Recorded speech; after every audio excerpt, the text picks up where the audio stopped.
आज मिळाला मला एक खूप मोठा धोका. नमस्कार मंडळी, हा ब्लॉग आहे हरितालिकेचा.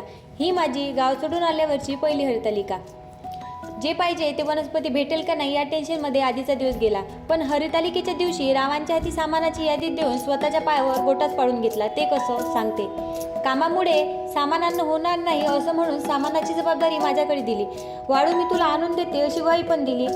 मी मग कैवलेला स्कूलला घ्यायला गेली तेव्हा कामात काम 2 काम केले. इकडून जाताना वनस्पती गोळा करतच गेले. दुसऱ्याच्या झाडाची पत्ती तोडताना अशी फिलिंग यायची की आपण एखादी बँकच लुटत आहे. गावाकडची माणसं असतात तो साधी बोडी, घरी काही असो शेजारी नवई नेऊन देतात, पण इथे तसं नाही. आम्ही राहतो इथे फुलं वाया गेलेली चालतात पण तोडू देत नाही. मग कैवलेला घरी घेऊन आले आणि सर्व सामान काढून ठेवलं.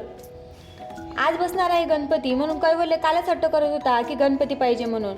आणि राहिला धोक्याचा प्रश्न तर साहेबांनी वाळू आणायची ग्वाही दिली होती, ती काही आणली नाही आणि मला आखरी घरच्या पिंडीचीच पूजा करावी लागली. बाकी तुमची हरितालिका कशी झाली हे कमेंटमध्ये नक्की सांगा.